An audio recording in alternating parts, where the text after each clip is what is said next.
Olá, estamos começando mais um programa do Centro de Ciências Sociais e Aplicadas. E hoje eu recebo aqui no estúdio da Unicruz TV as duas professoras do curso de administração aqui da Unicruz, professora Ana Paula Alf e a professora Rosalie Araújo. Sejam bem-vindas. E eu começo perguntando, nós vamos falar hoje sobre empresas familiares e sucessões. O que diferencia uma empresa não familiar de uma empresa familiar? Embora a pergunta pareça um pouco lógica, né? Eu acho que é bom deixar claro para os nossos telespectadores em casa essas diferenças. Olá, Luciana. É um prazer estar aqui de novo contigo e falar dessa temática tão importante e tão atual. Por mais que pareça algo, como tu disse, tão simples e tão fácil de compreensão, ela ainda traz grandes divergências e é uma base muito importante hoje se nós formos pensarmos em termos de nossa economia local, regional e nacional. Quando se pensa em empresa familiar, é preciso pensar o quê? A questão da base familiar. Quem é que compõe uma empresa familiar? Geralmente são as pessoas que têm vínculos de parentes, certo? Uma empresa normal, que não é com base familiar, geralmente ela tem uma estrutura hierárquica, onde as pessoas são contratadas para determinar determinadas funções. Na empresa familiar, essa divisão ela ocorre de forma com que? De agregar e pegar pelas características e aptidões das pessoas as quais compõem a família. Na forma de gestão, eu acho que está aí o grande diferencial, o grande X da questão, e acho que a Rosalie pode concordar comigo ou não, o grande problema. Há questões das tomadas de decisões e da forma como eu vou lidar com essa estrutura familiar, ora empresa, ora família em casa, né, Rosalie? Olá, Luciana. Complementando, então, essa questão, ela é talvez a grande voga do X da sucessão familiar. Por quê?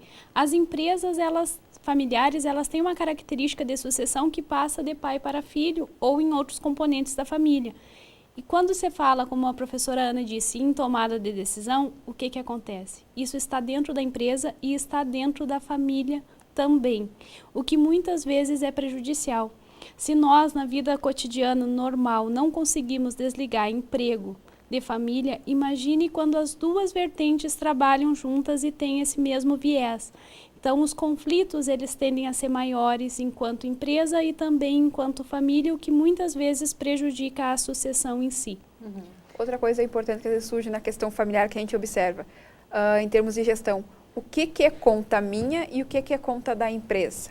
Isso daí eu acho que é um grande problema, exato, né? Porque saber dividir. Exato, o que acontece? Eu tenho um telefone meu, eu tenho a minha internet de casa, muito bem, eu tenho que separar, pagar isso com a parte a qual seria o meu salário da empresa e não com o dinheiro da empresa. Uhum. Então, saber diferenciar o que é da família e o que é da empresa é uma das grandes questões que hoje as empresas familiares, por mais que tenham evoluídos, ainda passam por isso. Saber o que é meu e o que é da empresa. E às vezes não só na familiar, mas na familiar, como tem mais pessoas envolvidas na mesma questão financeira, isso se torna mais delicado.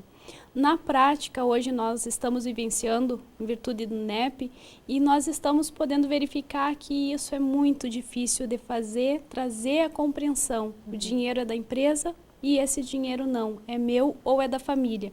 Então, a gestão de fluxo de caixa, ela se confunde e muitas vezes não é gerida por medo de perceber que está indo mais para a questão familiar do que para a própria empresa. Essa troca não, na realidade, essa confusão que há entre o que é o dinheiro da empresa, o que é o dinheiro do empregador, que seria, né, é um dos motivos que leva essas empresas a acabarem, não digo, tendo uma vida de útil menor, ou indo à falência, ou de repente os próprios gestores não conseguirem administrar isso de uma forma bem sucedida e acabarem tendo que fechar a empresa. É certo que sim, pelo menos um dos impactos, porque muitas vezes, por não fazer esse fluxo, vai se iludindo e não se tem a questão, é viável a minha empresa financeiramente ou não é viável? Então, se mistura, está confortável dessa maneira, usa-se o dinheiro para ambas as fontes e, às vezes, está empurrando digamos, elefante branco, porque ele não tem mais sucesso e não é feito controle efetivo. Porque tem que ficar bem claro, né? O que é conta da empresa e o que é conta minha, da família. Porque no momento que eu não tenho mais essa disseminação do que é meu, que é da empresa ou do empregador, como tu falou, Luciana, eu também não vou saber de onde está vindo esse dinheiro. Sim. E essa questão cultural ainda, que eu acredito que seja uma questão cultural no que, eu tenho um negócio familiar, eu tenho um empreendimento familiar, então esse valor é da família. mas tem que pensar que da onde que veio esse dinheiro? Veio de uma empresa. Ah, tem base familiar? Tem, mas ela é uma empresa normal, que ela precisa, como a Rosali falou muito bem, ter o fluxo de caixa. Eu preciso manter essa fonte viva, e para manter isso eu não posso ficar tirando dinheiro para suprir coisas que são pessoais e da família. Necessidades pessoais. Essas empresas familiares, elas têm um papel representativo na nossa economia? Sim, eu acredito que hoje esteja na faixa dos 80%. Percebe-se que vem numa decadência, digamos assim. Antigamente a gente via índices maiores, 99% a 90% já foi visto, mas ainda são representativas. O que acontece hoje é que as empresas muitas vezes começam com o elo familiar e evoluem para a empresa com capital aberto. Porque elas adquiriram sucesso e conseguem se desvincular dessa familiaridade ou dessa questão tão sucessória, mas ainda compõe a maior base. Se nós pensarmos que a maioria das nossas empresas ainda são pequenas e médias empresas, isso se torna mais representativo ainda. E com certeza, se nós pegar para a nossa questão local, Luciane, a nossa questão regional, grande parte, vamos querendo generalizar, pegando o próprio número que a Rosali apresentou, 80%, se nós pegar em termos de Cruz Alta, hoje mais de 80% das empresas aqui são familiares. Por quê? Porque aconteceu aquela questão de que eu preciso manter, se tinha historicamente, eu preciso manter minha família unida, eu tenho que ter um meio de manter minha família próxima. Então, vamos começar um negócio. Vamos dar um meio para que meu filho tenha um futuro mais tranquilo financeiramente. Então, o que vai acontecer? Eu vou abrir um negócio familiar e vou dar o quê? Uma base para um futuro sustento dele. E essa é a nossa realidade. Aqui no Rio Grande do Sul, acho que talvez isso se intensifica mais pela questão própria da nossa colonização. Porque a gente vem de uma colonização mais italiana, mais alemã, que tem muito essa questão do empreendimento familiar, do negócio familiar. Então, é uma questão muito forte aqui no Rio Grande do Sul e no Brasil também se perpetua isso. E essas empresas familiares, elas oferecem, não sei se seria oferecer o termo certo, mas elas oferecem uma concorrência com os outros tipos de empresa? Sim. Apesar de elas serem ditas pequenas e médias, elas formam a grande base e também o grande PIB. Nosso econômico. Então, elas oferecem concorrência. No momento que elas percebem que podem profissionalizar, que podem expandir, elas se tornam concorrentes fortes dentro do mercado e consolidadas. Na nossa região, nós temos exemplos de grandes empresas que começam a aparentar concorrência para empresas que eram ditas antes fortes e consolidadas. Vamos pegar a Cruz Alta como exemplo, eu acho que pode ser citado os supermercados Link, que é um exemplo de empresa familiar, onde está na sucessão, está em vias de fato a sucessão, e que hoje oferece concorrência às grandes redes, Zafari, Walmart, que temos na nossa cidade. Um exemplo local, mas aí a gente pode expandir o horizonte e consegue achar outras empresas que também têm esse perfil de oferecer concorrência. Mas eu acho que tem que ficar claro que tem uma diferenciação. A empresa busca a profissionalização. Ela deixa de ser apenas familiar e torna-se perene porque visa a profissionalizar a sua gestão. Não tem essa questão, só a família contribui. Outras pessoas vêm a contribuir para que esse negócio se fortaleça perante a região. E pegando esse ramo ali, não só a rede de supermercados Link, que é, eu acho, um exemplo notável de empresa familiar. Se você pegar a história da formação do supermercado Link, pegar quando eles começaram vendendo tipo de caminhão frutas e se fortaleceram, passaram com uma fruteira fixa depois do supermercado ali da Barão, até chegar hoje a estrutura que eles têm. Então, é um modelo de empresa familiar que deu certo. Sem falar o quê? Corroborando com a Rosali essa questão da fortalecimento da base, da profissionalização. Nós podemos dizer, eu acho que até com um pouquinho de orgulho, que grande parte hoje dos gestores do supermercado Link foram formados aqui pela Unicruz. A gente pega o exemplo da Vanessa, pega o exemplo do Vinícius Links, que passaram por aqui. Outro ramo familiar, já seguindo essa área alimentícia, é o próprio Superútil. O Superútil, a base dele é o quê? Uma empresa familiar formada entre os irmãos. E eu acho que eles representam hoje uma competitividade, vamos pegar bem claro esse exemplo deles, porque hoje o Superútil tem aquela outra parte familiar também que está produzindo os hortifruti granjeiro.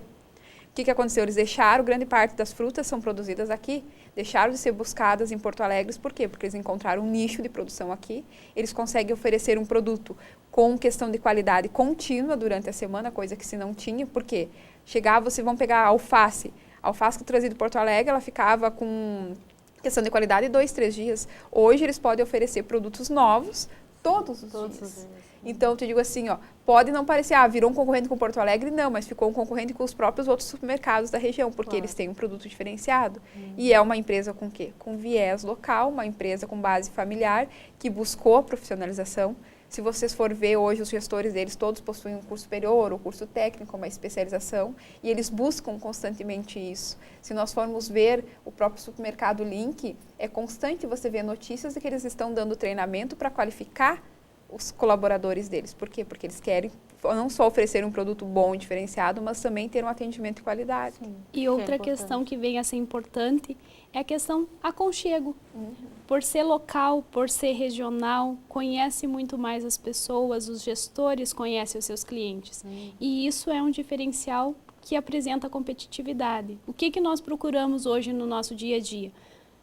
Apesar da correria, nós procuramos um pouquinho de aconchego. Então, chegar num local que te conhece, que te reconhece como cliente, vai te fidelizar ainda mais. E aqui a gente tem esse privilégio das pessoas nos conhecerem pelo nome, né? Exato. Em centros grandes a gente passa despercebido, né? Outro ramo que eu acho que é formado uma base familiar, tem essa questão visível da profissionalização e tem um atendimento que eu acho que torna-se um grande diferencial, é o próprio comercial da Aronco. É uma empresa de base familiar, que vem a questão dos pais e vem a nova geração, que seria a Edmara e o Rafael, que estão mais na linha de frente, tem a outra irmã dele, a Evelise. Exato, mas são que é uma empresa familiar que hoje, por que ela tem, eu acho que um dos grandes diferenciais dele frente aos concorrentes é a questão do atendimento qualificado, porque tem isso que você falou, você chega lá na loja e você é chamada pelo nome, você chega lá, você tem a liberdade de chegar e conversar com eles, trocar uma ideia, coisas que numa empresa que não é local, que não tem às vezes a base familiar, você não tem todo esse relacionamento, esse aconchego que a Rosalie apontou. Ao mesmo tempo, é importante ressaltar o outro lado. Nem todas as sucessões são de sucesso ou nem sempre ocorrem. Pois é, eu ia te perguntar justamente sobre isso, porque a gente vê também casos de empresas que os filhos não querem ter essa sucessão dentro da empresa. Os pais tentam, até buscam uma qualificação de curso superior nessa área para tentar encaminhar, mas há essa rejeição. Há uma rejeição. Ou os filhos não se encantam pelo negócio, porque o negócio ele começa por um encantamento do pai, ou porque o pai sabia tecnicamente aquele serviço e resolve empreender. No momento que ele empreende, ele se apaixona, e essa paixão muitas vezes não é passada para o filho. Isso faz com que as empresas muitas vezes não consigam passar da primeira geração. Então, conversando e tendo um contato mais próximo com a empresa, a gente vê esses dois casos de sucesso, onde os filhos conseguem, se apropriam e vão além do que os pais já foram, e o insucesso quando os filhos não querem empreender e os pais ou fecham as empresas ou têm que vender elas para outras pessoas ou para outras famílias ou para outros empresários que já têm muitos empreendimentos. É uma questão também cultural. Vimos que algumas culturas, como a Ana salientou, mais italiana, mais voltada para essa questão familiar, você chega na empresa, o filho já está desde muito novo ajudando e empreendendo junto com os pais. Mas também há o descaso, que também em virtude de uma colonização mais mista, a gente não consegue muito mapear. Então, o que traz o sucesso? Quando não há um sentimento tão forte de poder, que o pai sabe que tem que haver a sucessão e consegue liberar, de certa forma, essa sucessão, e quando os filhos também querem se profissionalizar e buscar ainda mais alavancar o negócio da família. Nesse caso também tem outra questão que a gente vê, às vezes, os filhos dizendo que os pais não dão abertura, que existe aquela seguinte fato cultural. Eu sempre geri o negócio dessa forma, sempre deu certo, então você segue o meu ritmo, porque a tua nova forma de pensar talvez não seja coerente e não traga os resultados. Essa fala a gente observa muito às vezes nessa questão que atrapalharia a sucessão. Outro ramo que eu acho que essa questão da sucessão é um grande fator que está prejudicando é a questão também da empresa familiar rural. Se nós pegar a parte rural, das propriedades rurais hoje, a questão de sucessão, esses números são mais trágicos ainda de empresas que vão. Por quê? Há um tempo atrás, até a década de 40, 50, nós tínhamos o quê? O campo não oferecia as mesmas questões de qualidade de vida e os meios que a cidade trazia. Então, os filhos iriam buscar qualificação, profissionalização nos centros e não voltavam. Hoje, a área rural possui os mesmos meios de qualidade de vida e tecnológicos da cidade, porém, mesmo assim, não consegue manter os seus filhos nessa área. Então, aí, nesses índices, nessas áreas rurais, essa questão de sucessão ainda é mais forte ainda, que não existe essa sucessão familiar. É muito difícil. Aí falta, talvez, a questão do encantamento, do apaixonamento e também a questão do que hoje as nossas empresas rurais, elas estão um pouco sem apoio e os filhos acabam vendo os pais trabalhando tanto e dando tão pouco em troca, que acabam buscando outras formas diferentes. Falta incentivos. Falta incentivo. E outra coisa, falando da empresa familiar, que eu acho que faz importante para se haver uma sucessão de sucesso, é a questão o filho também tem que ter a noção do que é o negócio. E aí que eu digo que é um exemplo clássico que eu admiro muito, que vem de novo a família Link. Os meninos que trabalham lá da família, nenhum começa com um cargo de gerência logo, eles começam no chão, fazendo a parte de chefe de caixa, de repositor, de caixa, de empacotador, para quê? Para eles terem noção do que é o negócio. Passar por várias etapas. Exato. De um funcionário normal que entraria na empresa. Né? Exato, até ele chegar a um cargo mais tranquilo, para quê? Para que ele entenda o negócio e entenda como funciona o supermercado. Porque também, muitas vezes, os pais acabam só deixando para passar a sucessão quando eles realmente não conseguem mais e, de repente, o filho se vê com um negócio o qual ele nunca teve abertura, jogada em suas mãos e agora na hora para gerir. Porque essa parte desse amadurecimento profissional tem que existir, né? E isso daí ele só consegue ter a noção passando por essas etapas, né? Não é assumindo um cargo de gerência e sem saber como acontece o resto. Se ele está dentro da empresa, aí que faz a diferença, o filho frequentar a empresa. Não, obviamente, que vá trabalhar desde criança, mas que desde criança saiba que aquele negócio é o negócio da família, é o que traz o sustento, é o que está alavancando. Ele tem que ter essa noção para se sentir mais confortável. Mas retomando um pouquinho alguns casos que talvez isso não se configure como um sucesso, a indústria metalúrgica, metalmecânica, onde os filhos se mostram muitas vezes desanimados a continuar o negócio. E por quê? Talvez por o negócio ser mais pesado. E daí vem essa característica que a Ana salientou, que o filho vê o pai trabalhando, e geralmente essas empresas familiares têm isso. O pai não se desliga no sábado, não se desliga no domingo. Ele fica muito vinculado e a criança, o adolescente e depois o adulto acompanhou isso e talvez não queira isso para si. Isso faz com que ele procure, às vezes, outros ramos. Nós temos casos em que pais empresários também não querem que seus filhos sigam essa profissão. Querem que faz um concurso, ter algo mais confortável, que exija menos, porque ele talvez passou tanto tempo e sem apoio também não conseguiu crescer tanto assim. E daí entramos numa outra questão, que é o que vem trazer benefício para a empresa familiar. O governo dá algum suporte, existe algum mecanismo que dê suporte? Ainda é pouco, existe, mas talvez alguns setores sejam mais privilegiados enquanto outros não conseguem. E daí, como a gente vem hoje estamos com o empreendedorismo mais por oportunidade, mas antigamente era muito por necessidade. E isso faz com que sem apoio seja apenas sobrevivência. E só a sobrevivência hoje não atrai os nossos jovens que têm muita informação. E isso impacta na sucessão que não é feita de maneira efetiva. Então, nesse caso, a profissionalização é fator determinante, né? Não dá para se arriscar no mercado hoje sem ter a exata noção do que vai encontrar, porque daí é vida útil. A competição, há um tempo atrás, era mais confortável e menos arriscada. Qualquer coisa que eu abrisse teria sucesso porque tinha poucas.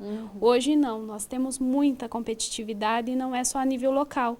Por mais que eu abra um mercado, que eu abra uma loja, eu estou competindo a nível mundial. A internacionalização é muito forte também. Então, eu preciso cada vez mais profissionalizar o negócio para que tenha sucesso. E isso se torna a chave. As empresas que são sucesso hoje em dia, sem se profissionalizar, é uma sorte, é uma loteria que você tem hoje. Porque até mesmo as ferramentas de gerência, as ferramentas gerenciais hoje, elas exigem um determinado conhecimento para você colocar elas em prática. E hoje, você só ter um produto bom não é o suficiente. Você tem que saber o porquê que aquele produto é bom. Você tem que ter um composto por trás daquele produto. E para você ter esse diferencial, você tem que ter informação. E para você ter informação, você tem que estar sempre em constante profissionalização. Então, é um conjunto. Hoje, se você quer se manter no mercado de trabalho, você tem que correr atrás. Hoje, eu já te digo assim, hoje só ter uma graduação também não quer dizer que eu esteja pronto e estarei no mercado pelos próximos 10 ou 15 anos. Não é determinante de sucesso. Não, porque o acesso às informações ocorre a toda a hora. Se nós formos pegar, não é tanto a nossa realidade local, mas o ramo da informática, da telefonia. Tem um modelo novo saindo a cada 2, 3 minutos, se duvidar, está sendo criado novo. Então, não basta apenas eu ter um produto só, eu tenho que ter essa profissionalização e eu tenho que correr atrás da informação. Sem falar dos incentivos. Muitos incentivos, às vezes, eles não são anunciados de forma para conhecimento de todos. Então, se eu não correr atrás disso, eu também não vou saber. Sim. E eu, pensando em sobrevivência, eu tenho que tentar fidelizar, eu tenho que tentar atender o maior nicho de mercado possível. E para ter isso, eu tenho que ter o quê? Ter conhecimento e ter informação para ir atrás. Nesse caso das empresas familiares, atendimento também é um fator determinante ou ele passa meio despercebido? Como é que funciona vocês que lidam mais com essa parte? Eu acho que tem uma questão que entra na questão de personificar também. Porque daí eu não vou dizer, tipo, não foi a Luciane que me atendeu mal, foi a TV Unicruz da Luciane. Eu vou personificar muito a pessoa. Sim.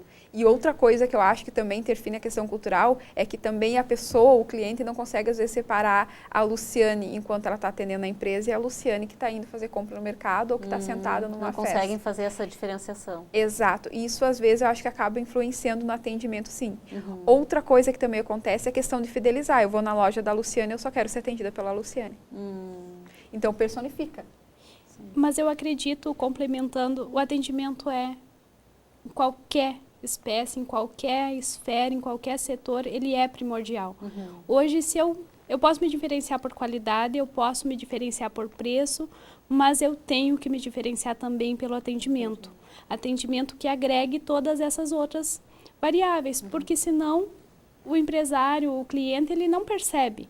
Eu posso ter o melhor produto e oferecer ele enquanto empresa familiar. Se eu não tiver um bom atendimento, eu não atraio o público. Sim. Então, não é só na empresa familiar. Ele é expansivo a todos os setores e é um diferencial que tem que ser buscado.